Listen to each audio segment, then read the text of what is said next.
السلام علیکم ورحمۃ اللہ وبرکاتہ۔ الحمد للہ نحمده ونستعینه ونستغفره ونؤمن به ونتوکل علیہ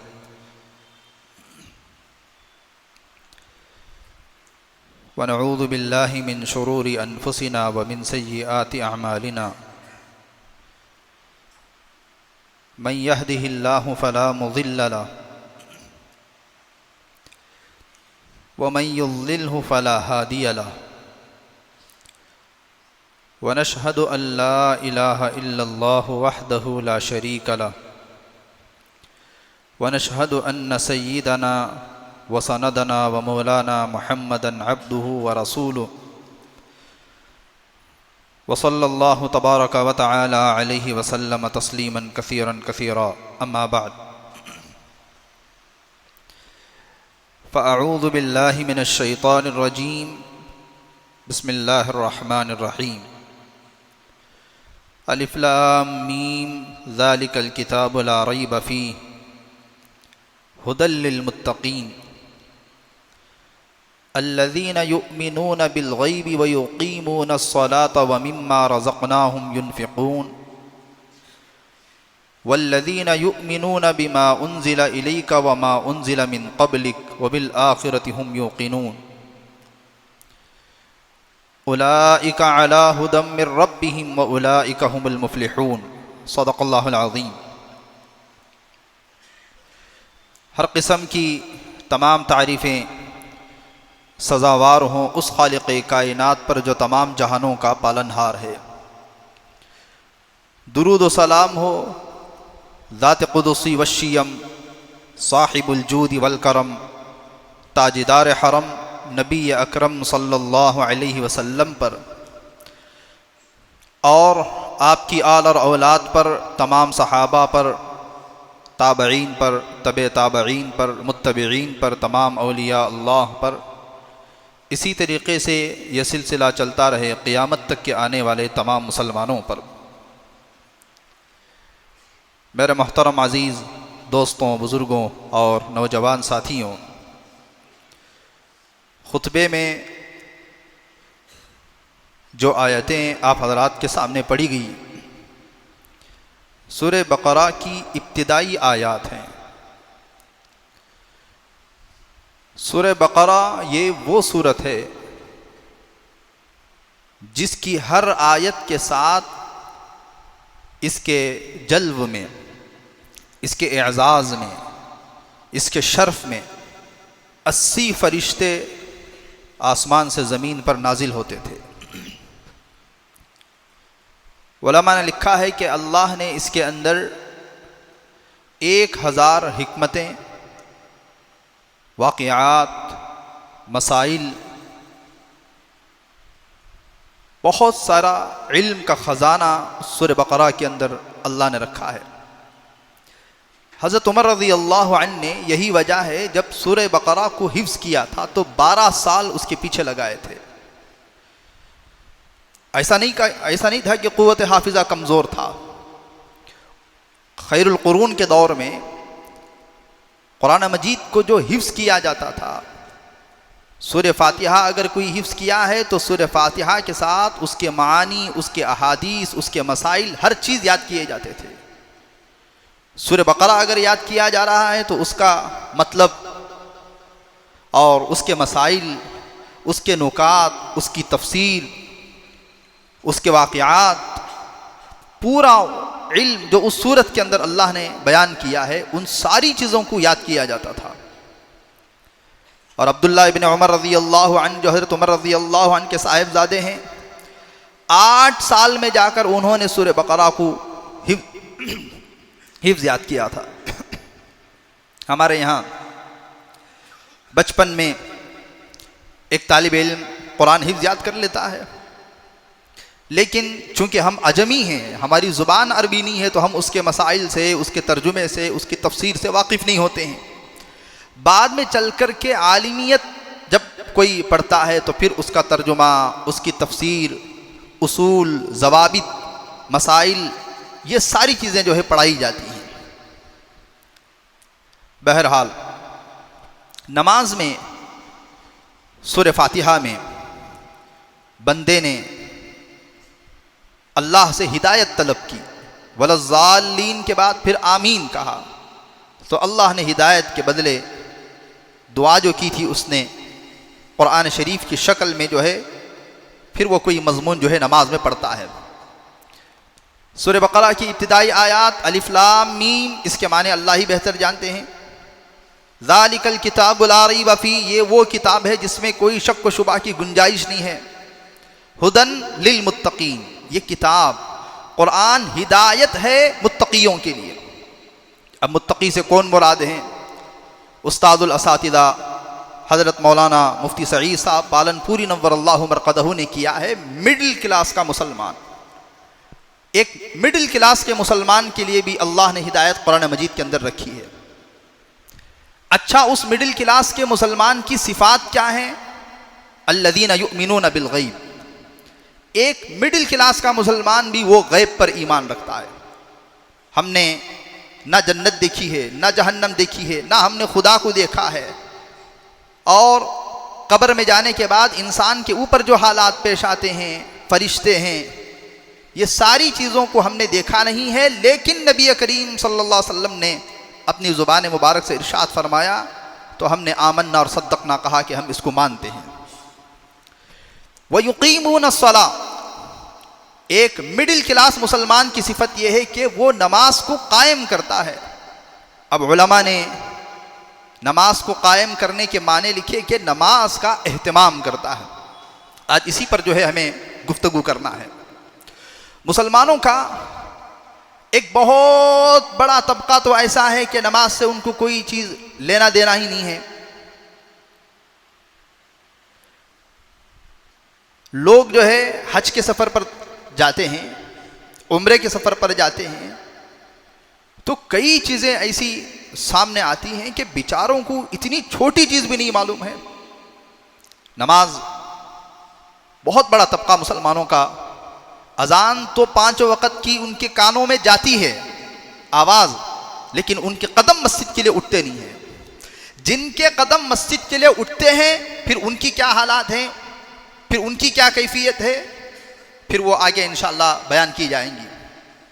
نبی کریم صلی اللہ علیہ وسلم نے ایک حدیث کے اندر ارشاد فرمایا، مسند احمد کی حدیث ہے، عن النبی صلی اللہ علیہ وسلم انہ قال یوما لاصحابہ من حافظ علی الصلاۃ کانت لہ نورا وبرہانا ونجاتا یوم القیامہ ومن لم یحافظ علیہا لم یکن لہ نور ولا برہان ولا نجات وحشر یوم القیامۃ مع فرعون وہامان وقارون۔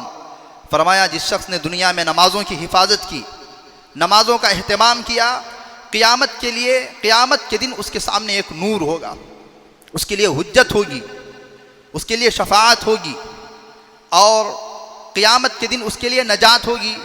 اور جو دنیا میں نمازوں کی کوئی حفاظت ہی نہیں کیا، نہ اس کے لیے کوئی نور کل قیامت کے دن، نہ کوئی حجت، نہ کوئی دلیل، اور نہ کوئی نجات اس کے لیے ہے، پھر اللہ کے نبی علیہ الصلوۃ والسلام نے فرمایا ایسا شخص کل قیامت کے دن باوجود مسلمان ہو کے فرعون اور حامان کے ساتھ اس کا حشر کیا جائے گا۔ ایک دوسری حدیث میں نبی کریم صلی اللہ علیہ وسلم نے ارشاد فرمایا ان بین الرجل و بین الشرک والکفر الصلاۃ، مسلمان اور غیر مسلم ان دونوں کے درمیان فرق نماز ہی کا تو ہے۔ مسلمان اگر نماز چھوڑتا ہے تو پھر غیر میں مسلمان میں فرق کیا ہے؟ یہ فرق اللہ کے نبی علیہ الصلوۃ والسلام نے جو ہے بیان فرمایا۔ پھر اس کے بعد فرمایا من ترک الصلاۃ متعمدا، حضرت انس رضی اللہ عنہ راوی حدیث ہے، فقد کفر، جس نے جان بوجھ کر نماز چھوڑی اس نے کفر کیا۔ اگرچہ کہ علماء نے اس کا مطلب یہ بیان فرمایا کہ اگر کوئی نماز کا انکار کرتا ہے تو کافر ہو جائے گا، ورنہ فاسق و فاجر ہوگا، لیکن حضرت شیخ عبد القادر جیلانی رحمۃ اللہ علیہ کا مسلک یہ ہے کہ جو جان بوجھ کر نماز چھوڑتا تھا اسے مسلمانوں کے قبرستان میں دفن نہ کیا جائے۔ آج بھی حنابلہ کا مسلک یہ ہے جو شخص جان بوجھ کر کے نماز چھوڑے گا پہلے اس کو جیل میں ڈالا جائے گا، اگر پھر بھی چھوڑ رہا ہے تو اس کو قتل کر دیا جائے گا۔ یہ حنابلہ کا مسلک ہے۔ اتنی زیادہ اہمیت نماز کی بیان فرمائی گئی۔ ایک حدیث میں رسول کریم صلی اللہ علیہ وسلم نے ارشاد فرمایا ایک آدمی مر کر کے قبر میں جائے گا، اللہ تعالیٰ اس پر ایک سانپ کو مسلط کر دے گا. وہ سانپ اتنا زہریلا ہوگا کہ وہ اپنی ایک پھنکار بھی دنیا میں مار دے تو اس کے زہر کی وجہ سے دنیا میں جو ہے سبزہ نہ ہوگی، ہریالی نہ ہوگی. وہ سانپ اسے پیر کے ناخن سے لے کر سر کے بالوں تک ڈسے گا اور یہ کہتا جائے گا کہ تو نے فجر چھوڑی ہے تو میں ظہر تک تجھے ڈستا رہوں گا، تو نے ظہر کی نماز چھوڑی ہے تو میں تجھے عصر تک ڈستا رہوں گا، تو نے عصر کی نماز چھوڑی ہے تو میں مغرب تک ڈستا رہوں گا، تو مغرب کی نماز چھوڑی ہے تو میں عشاء تک ڈستا رہوں گا، اور تو عشاء کی نماز چھوڑا ہے تو فجر کی نماز تک جو ہے میں ڈستا رہوں گا. ایک اور حدیث میں نبی کریم صلی اللہ علیہ وسلم نے ارشاد فرمایا جو بے نمازی ہوگا قبر میں جو عذاب قبر ہوگا، قبر اس کو اس طریقے سے دبائے گی کہ اس کی بائیں پسلیاں اللہ کے نبی نے اشارہ کر کے فرمایا کہ دائیں پسلیوں کے اندر جو ہے داخل ہو جائیں گے، شامل ہو جائیں گے. ایک اور حدیث میں اللہ کے نبی علیہ الصلوۃ والسلام نے فرمایا کل قیامت کے دن نبی کریم صلی اللہ علیہ وسلم سے بعض صحابہ نے سوال کیا کہ صحابہ نے یا رسول اللہ کل قیامت کے دن حضرت نوح علیہ الصلوۃ والسلام کی بھی امت ہوگی، حضرت ابراہیم کی بھی امت ہوگی، حضرت یعقوب کی بھی امت ہوگی، حضرت یوسف کی بھی امت ہوگی، حضرت موسیٰ، حضرت عیسیٰ، جتنے انبیاء دنیا میں تشریف لائے ہیں قیامت سے لے کر کے پہلے دن سے لے کر کے قیامت تک پورے لوگ کھڑے ہوں گے. یا رسول اللہ اتنی بڑی بھیڑ میں آپ اپنی امت کو کیسے پہچانیں گے؟ اللہ کے نبی علیہ الصلوۃ والسلام نے فرمایا اللہ رب العزت نے میری امت پر یہ انعام فرمایا ہے کہ اس دن ان کے وضو کے اعضاء 14ویں رات کے چاند کی طرح چمکتے ہوں گے، میں وہ دیکھ کر کے پہچان جاؤں گا کہ یہ میرا امتی ہے. پھر فرمایا اللہ کے نبی علیہ الصلوۃ والسلام نے جو بے نمازی ہوگا اس کی پیشانی پر 3 سطریں لکھی ہوگی. ایک لکھا ہوگا یہ کافر ہے، اور دوسری سطر میں لکھا ہوگا کہ یہ اللہ کے غضب کا حقدار ہے، اور تیسری سطر میں لکھا ہوگا کہ یہ جو ہے جہنم کا مستحق ہے. تو مستقل عذابات کی روایتیں ہیں. یہ تو ان لوگوں کے لیے باتیں ہیں جن کے قدم مسجد کے لیے اٹھتے ہی نہیں ہیں، جمعہ کو بڑی مشکل سے بھاگے بھاگے جو ہے آتے ہیں، اور پھر آخری اس میں نماز میں شامل ہو گئے پھر چلے گئے، پھر ان کو کوئی لینا دینا ہی نہیں ہے، نہ رمضان کب آتا ہے کب جاتا ہے پتہ نہیں ہے. اب دیکھیے 1% طبقہ امت کا نماز پڑھتا ہے، نمازوں کو ادا کرتا ہے. اگر آپ برا نہ مانیں تو اللہ نے توفیق دی تو اللہ نے نماز کے لیے ہم آتے ہیں. اب ان کی کیا حالات ہے، ان کی کیا صورتیں ہیں؟ دیکھیے اذان ہوتی ہے، سن لیے بس ختم ہو گئی بات. اب گھڑی دیکھتے رہیں گے، گھڑی دیکھتے رہیں گے، آخری وقت میں نماز کے لیے ان کے قدم اٹھتے ہیں. جلدی جلدی سے آئے، استنجا بھی صحیح طریقے سے نہیں کیا، وضو بھی مکمل طریقے سے نہیں کیا، جلدی جلدی استنجا بھی ہو گیا، جلدی جلدی وضو بھی ہو گیا، بھاگے بھاگے سے دوسری رکعت میں، تیسری رکعت میں، چوتھی رکعت میں، پہلی رکعت میں آئے، شامل ہو گئے. بھائی جب نماز پڑھنی ہی ہے تو تکبیر تحریمہ کا اہتمام کیوں نہیں کرتے ہیں؟ اللہ کے نبی علیہ الصلوۃ والسلام نے فرمایا 40 دن تک جو تکبیر تحریمہ کا اہتمام کرے گا، یعنی جیسے ہی امام اللہ اکبر کہا تکبیر تحریمہ میں شامل، 40 دن تک جو تکبیر تحریمہ کا اہتمام کیا اللہ تعالیٰ اسے 2 انعامات سے نوازے گا. ایک، اللہ تعالیٰ اسے نفاق سے بری کر دے گا، وہ منافق نہیں ہو سکتا ہے، وہ منافق نہیں ہوگا. دوسرا جو ہے اللہ تعالیٰ اسے جہنم کے عذاب سے بری کر دے گا، اللہ پھر اس کو عذاب نہیں ہوگا. پہلی صف میں جو آئیں گے، اللہ کے نبی علیہ الصلوۃ والسلام نے فرمایا پہلی صف یہ فرشتوں کی صف ہوتی ہے، پہلی صف والے فرشتوں کے مانند ہوتے ہیں. اللہ کے نبی علیہ الصلوۃ والسلام نے فرمایا ان مثل الصف الاول کمثل صف الملائکہ کمثل الملائکہ، کہ پہلی صف کے لوگ جو ہے یہ ملائکہ کے مانند ہوتے ہیں. لیکن سلام پھرنے کے بعد دیکھیں ہر دن ہر نماز میں وہی انسان کی 2-3 رکعتیں چھوٹتی ہیں، ایسا کیوں؟ ایک سوال یہ پیدا ہوتا ہے بھئی کبھی انسان مجبوری، طبیعت ٹھیک نہیں تھی، کہیں پھنس گیا تھا، آنے میں تاخیر ہو گئی، سفر میں چلا گیا تھا، ہاسپٹل میں تھا، ڈاکٹر کے پاس تھا، تو اس کی 1-2 رکعتیں چھوٹ گئیں، چلو مان لیے. سلام پھیرتے ہی روزانہ فجر کی نماز میں ایک شخص ہر دن دوسری رکعت میں آ کے شامل ہوتا ہے. جیسے ہی سلام پھیرے امام مسبوق ہر وقت مسبوق. تو معلوم کیا ہوگا؟ معلوم کیا ہوا کہ یہ سستی اور کاہلائی ہے.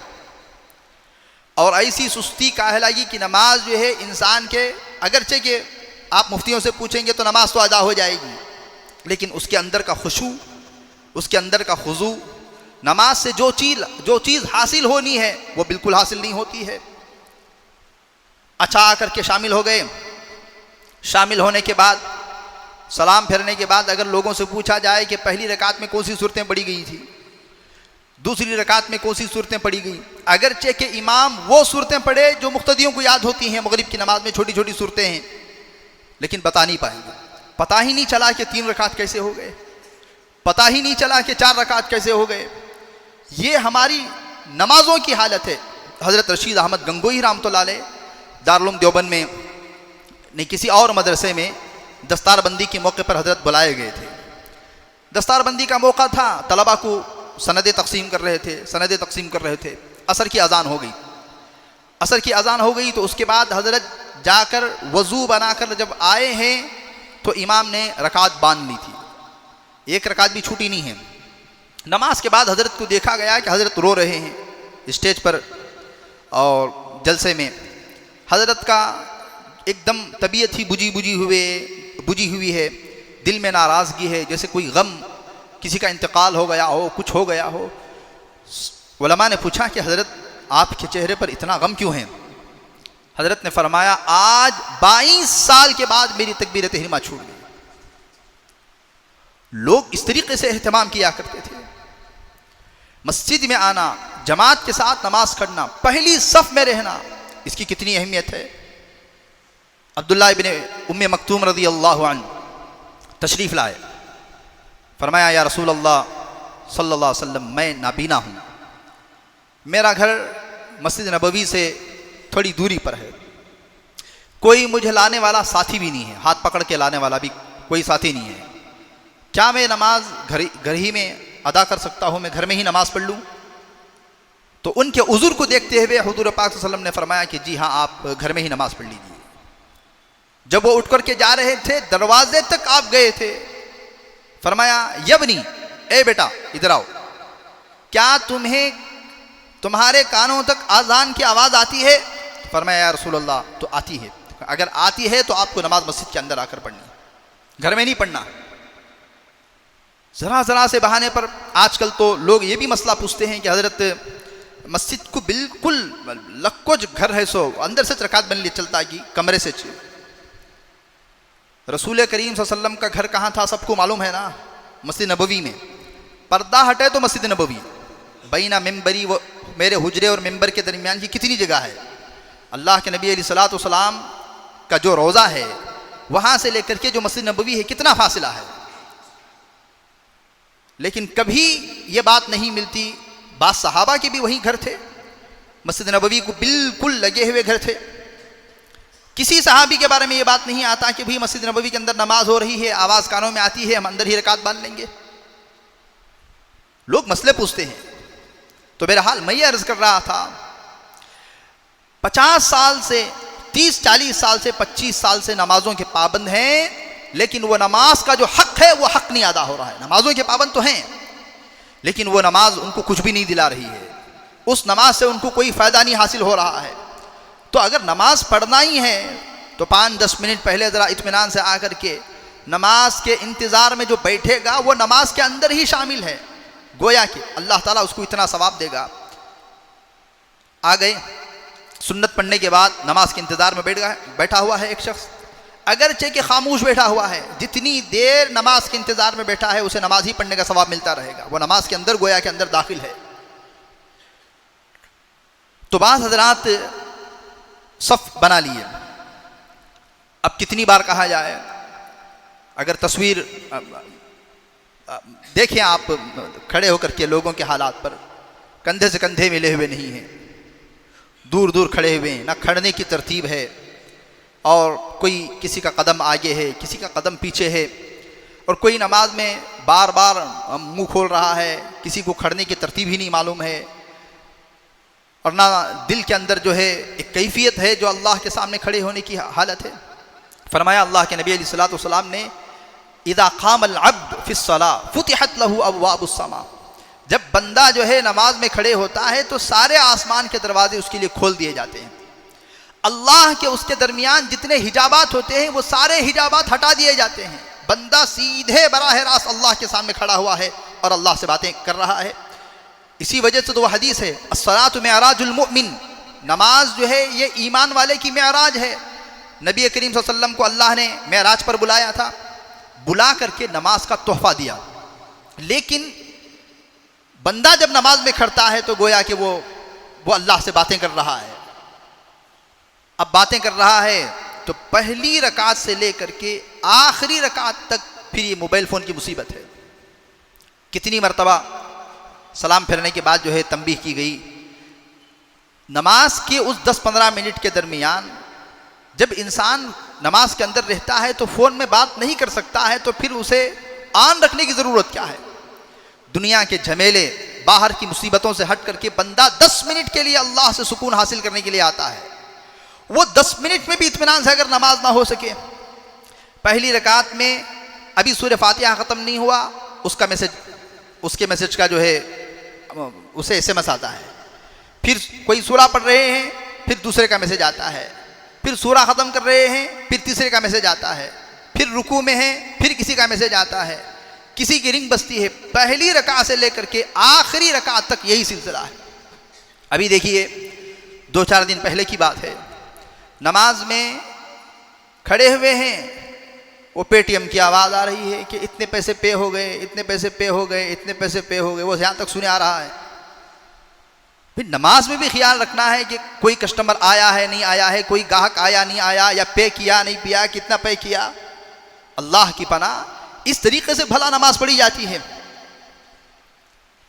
اللہ کے سامنے انسان جب کھڑا رہتا ہے تو پوری توجہ اللہ کی طرف ہے، اور کئی مرتبہ اگر میں قسم کھا کر کے کہوں تو شاید میں حانث نہیں ہوں گا، قرآن کے درمیان پوری توجہ اس کے معنی، اس کا ترجمہ، اس کے لطف میں اللہ کے سامنے گویا کہ کھڑے ہیں، تلاوت ہو رہی ہے، اچانک رنگ بج گئی ہے۔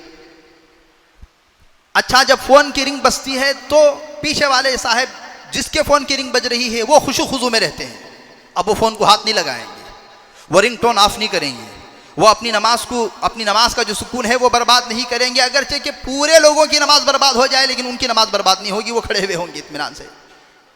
مسائل تو جانیے، مسجد کے اندر داخل ہوتے ہی پہلا کام یہ ہے کہ فون سائلنٹ میں رکھ دیا جائے یا آف کر دیا جائے۔ اگر مسجد بالکل قریب میں دکان ہے پھر دکان ہی میں فون رکھ کر کے آ سکتے ہیں، ضروری ہے آدمی لا سکتا ہے لیکن اس کو آف تو کرنے کی کوشش کریں۔ نماز کھڑے ہونے سے پہلے بھی فون میں لگے ہوئے۔ ایک صاحب، میں اسی مسجد کے اندر یہ باتیں کر رہا ہوں، مغرب کے بعد غالباً عشاء کے وقت میں جب میں آیا تو اندر بیٹھ کر کے نیوز دیکھ رہا ہے ایک بیچارہ۔ میں نے کہا بھئی اللہ کی پناہ، یہ جگہ تو کم از کم چھوڑ دی جائے، باہر جا کر کے کر لو نا، اندر بیٹھ کر کے فون میں باتیں ہو رہی ہیں۔ اتنا بول دیے ضروری فون ہے بھی مسجد میں ہی بات میں کروں گا، آہستہ سے بالکل ختم کر دی، اتنا تو کوئی حرج نہیں ہے۔ بیٹھ کر کے پوری باتیں ہو رہی ہیں۔ اچھا، ادھر دعا میں ایک شخص بیٹھا ہوا ہے، پھر باہر باتیں ہو رہی ہیں۔ مسجد کا نہ اہتمام، نہ خدا کے تعلق کا کوئی اہتمام۔ یہ چیز جہاں انسان دنیا کے جھمیلوں سے کٹ کر کے تھوڑی دیر کے لیے آتا ہے تاکہ میں اللہ سے دعا مانگ لوں، اللہ سے میرے مسائل کو اللہ کے سامنے رکھوں، ان مسائل کا حل مجھے مل جائے، میرا تعلق مضبوط ہو جائے، یہاں آنے کے بعد بھی پھر وہی فون گیم کھیلتے رہتے ہیں مسجد کے اندر بیٹھ کر کے۔ یہ کوئی دوسری جگہ کی نہیں، اپنی آنکھوں سے دیکھ کر کے بول رہا ہوں۔ ایک شخص ہے، دیکھا گیا کہ بہت دیر تک وہ ٹریڈنگ میں لگا ہوا ہے، پھر معلوم ہوا کہ جمعے کے دن بعض حضرات جو ہے آدھا گھنٹہ جب تک بیان چلتے رہتا ہے تب تک ٹریڈنگ میں رہتے ہیں۔ جنہوں نے دیکھا ہے انہوں نے بتایا ہے، ہمیں کیا معلوم ہے، اللہ بہتر جانتا ہے۔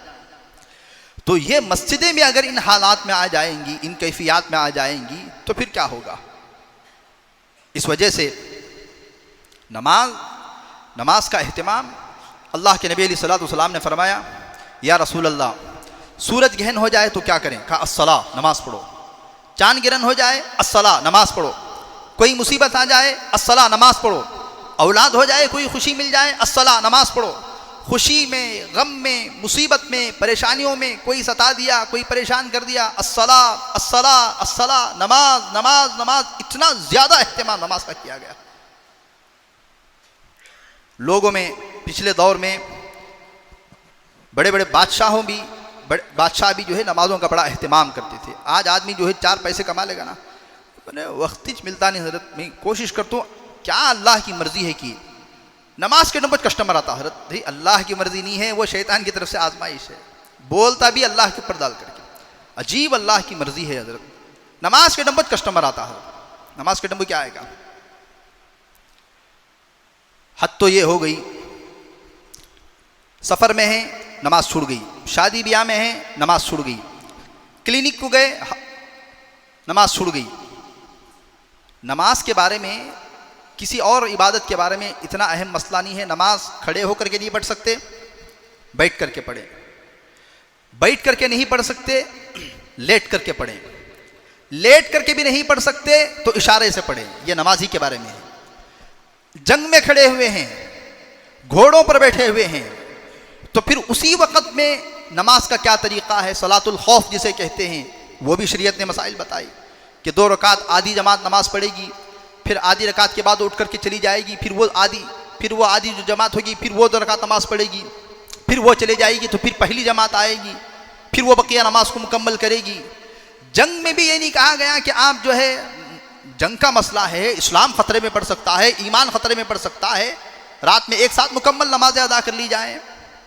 لیکن جنگ کے بارے میں نہیں بھی. حضرت حسین رضی اللہ عنہ نے میدان کربلا کے اندر بھی نماز کو کہاں چھوڑا ہے؟ نماز کو کبھی نہیں چھوڑا ہے. نہ بیماری میں.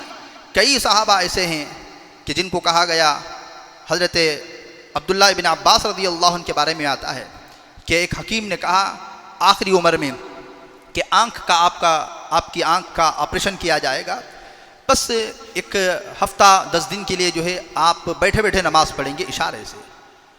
تو عبداللہ ابن عباس رضی اللہ عنہ نے فرمایا میں پوری زندگی نابینا زندگی گزارنا، آنکھ کے بغیر زندگی گزارنا پسند فرماؤں گا، لیکن ایک وقت کی نماز بھی سنت کے خلاف پڑھنا مجھے گوارا نہیں ہوگا. چھوڑنا نہیں، سنت کے خلاف ہے.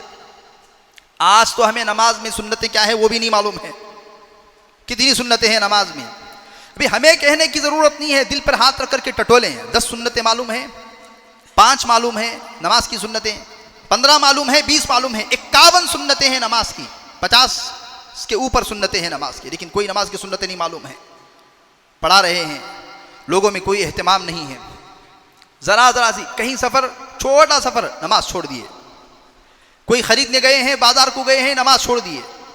حتیٰ کہ اللہ تعالیٰ معاف فرمائیں، کیا جاہل کیا پڑھے لکھے لوگ دونوں اس میں شامل ہیں. علم پڑھے ہوئے بعض کہتے ہوئے بھی زبان لڑکھڑاتی ہے. بعض علماء کے بارے میں یہ باتیں سامنے آتی ہیں کہ حضرت نماز کا وقت تھا، بغل میں مسجد تھی، عصر کی نماز چل رہی تھی، پھر اندر جو ہے پرچیسنگ چل رہی تھی. ظہر کی نماز میں پھر بھی سمجھ میں آتا ہے بھی 1:45 کو جماعت ہے، کہیں 2:15 بجے ہے، کہیں 2 بجے ہے، کہیں 3 بجے ہے، کہیں 2:30 بجے ہے. عصر کی نماز میں زیادہ فرق نہیں ہوتا ہے، کہیں 5 بجے ہے تو کہیں 5:15 بجے، کہیں 5:20 کو، اس سے زیادہ اور زیادہ نہیں ہوتا ہے فرق. تو ان کا کیا عذر ہے وہ بہتر جانتے ہیں، لیکن سامنے والے لوگ کیا تاثر لیں گے. اسی وجہ سے مسائل میں اگر جائیں گے تو بہت زیادہ مسائل کھڑے ہو جائیں گے. فرمایا گیا کل قیامت کے دن اللہ تعالیٰ بندوں کو کھڑا فرمائے گا. قرآن میں اس کا ذکر ہے، یوم یکشف عن ساق ویدعون الی السجود فلا یستطیعون خاشعۃ ابصارهم ترہقهم ذلہ وقد كانوا يدعون الی السجود وهم سالمون. اللہ تعالیٰ جو نیک بندے ہوں گے کل قیامت کے دن ان کو اپنی پنڈلی کا نور دکھائے گا. اللہ تعالیٰ ایک پنڈلی کا نور دکھائے گا. جیسے ہی دکھائے گا بندے شکریہ میں، خوشی میں، سجدے میں گر پڑیں گے. لیکن چند لوگ ایسے ہوں گے سجدے کو جانا چاہیں گے لیکن ان کی پیٹھ میں جو ہے کیل ٹھوک دی گئی ہوگی، ان کی پیٹھ نہیں جھکے گی. فرمایا یہ کون لوگ ہیں؟ کہا یہ وہی لوگ ہیں جو دنیا میں اللہ نے ان کو سہولت دی تھی لیکن یہ سجدے میں نہیں جاتے تھے، نماز نہیں پڑھتے تھے. کل قیامت کے دن چاہیں گے اللہ کے سامنے جھکنا لیکن اللہ جھکنے نہیں دے گا. خبردار، تم دنیا میں نہیں جھکتے تھے تو یہاں بھی تمہیں جھکنے کی اجازت نہیں ہے، کھڑے رہو، اپنی کمر سیدھی رکھو، تمہیں پھر جھکنے کی اجازت نہیں ہے۔ تہجد کی نماز، رات کی نماز، نوافل تو یہ بات کی باتیں ہیں، یہ تو فرائض کا انجام ہے۔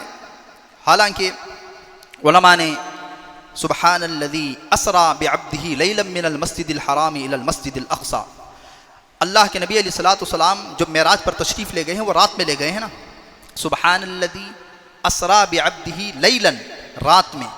تو علماء لکھتے ہیں کہ اللہ نے اللہ کے نبی کو رات میں اپنی ملاقات کے لیے بلایا، رات میں ہی نہ بلایا سو۔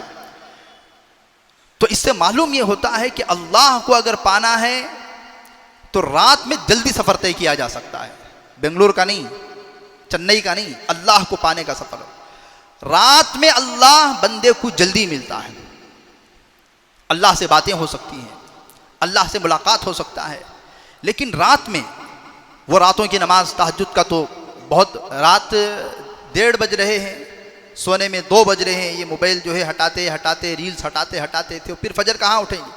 فجر میں انکھاش نہیں کھلتے حضرت، فجر میں کیا نہیں کھلتے؟ انکھاش نہیں کھلتے۔ کیوں نہیں کھلتے؟ آنکھیں بند ہی ہو رہی ہیں فجر کے وقت میں، تو پھر کہاں سے کھلیں گی؟ اگر رات میں عشاء کی نماز پڑھنے کے بعد فوراً سو جاتے تو پھر فجر میں کیوں آنکھیں نہیں کھلیں گی؟ فجر میں آئے بھی ہیں تو پھر نیند میں ہیں، نیند میں ہیں۔ ایک مرتبہ فجر کی نماز بندے کے میرے ذمے میں تھی، اس سے پہلے کی بات ہے، ایسے ہی بول رہا ہوں، نیند کا واقعہ بول رہا ہوں میں، ایک بات یاد آ گئی۔ تو مجھے اتفاق سے اٹھنے میں تاخیر ہو گئی، تو پھر اقامت ہو کے وہ نماز چل رہی تھی، تو مجھے گھر میں سنائی دی اقامت، یہ یہاں کی نہیں، دوسری جگہ کی بات بول رہا ہوں میں۔ جب سورہ فاتحہ سورت چل رہی تھی تو گھر میں آواز آتی ہے، میں وضو بنا کے پھر نماز میں جا کے شامل ہو گیا۔ دوسری رکعت میں اتحیات میں بڑھ گئے، سلام پھرنے کا نام ہی نہیں لے رہے ہیں۔ تھوڑی دیر ہوئی، کتنی دیر لوگ انتظار کریں گے؟ تو ایک مصلی نے، میں جماعت کے ساتھی تھے، انہوں نے کہا سبحان اللہ، پھر بھی سلام پھرنے کا نام نہیں ہے۔ پھر کہا گیا سبحان اللہ، بیچارے ان کو پھر بھی سلام پھرنے کا یہ نہیں ہے۔ 2-3 مرتبہ لقمہ دینے کے بعد ایک صاحب نے جا کر کے اشارہ کیا تو وہ کہنے لگے جی کیا بات ہے؟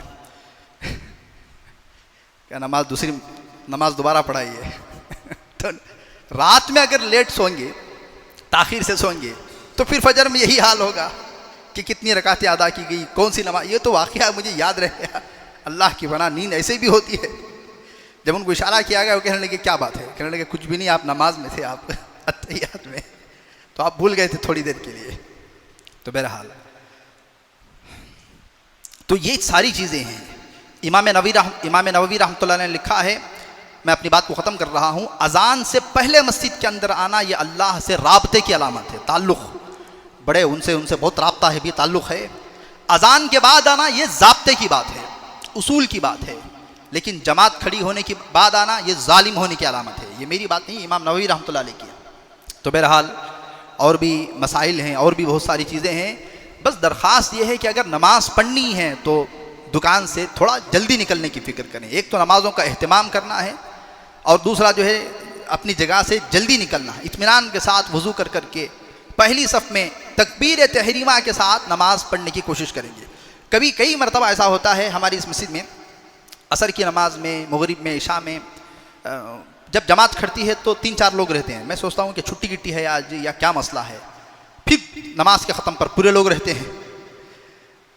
اچھا، بعضوں کو یہ بھی معلوم ہے پہلی رکعت لمبی ہوتی ہے، تکبیر تحریمہ بھی نہیں، رکعت کتنی دیر میں امام صاحب ختم کرتے ہیں وہ بھی آئیڈیا رہتا ہے، عشاء میں انہوں کتنی دیر پہلی رکعت میں پڑھ سکتے ہیں، تو وہ رکوع تک کا حساب لگا کر کے نکلتے ہیں، رکوع مل سکتے کیا، نہیں تو دوسری رکعت مل سکتی ہے کیا۔ کسی دن جلدی اگر قرات ختم کر دی جائے تو 2 کی بجائے 4 صفحے مسبوق رہیں گی، کیوں؟ ان کا جو روٹین تھا وہ ان بیلنس ہو گیا، امام صاحب نے جلدی رکوع کر دیے، 4 آیتیں جلدی پڑھ دیے نا، تو پھر 4 قدم آنے میں تاخیر ہو گئی ہے۔ ایسی بات نہیں ہے، بہت افسوس کی بات ہوتی ہے، پڑھ ہی رہے ہیں، کسی کام کو کر رہے ہیں تو مکمل طریقے سے کرنا چاہیے، احسن طریقے سے کرنا چاہیے، بہتر طریقے سے کرنا چاہیے۔ اللہ تعالی ہم تمام کو عمل کی توفیق عطا فرمائے۔ وآخر دعوانا الحمدللہ رب العالمین۔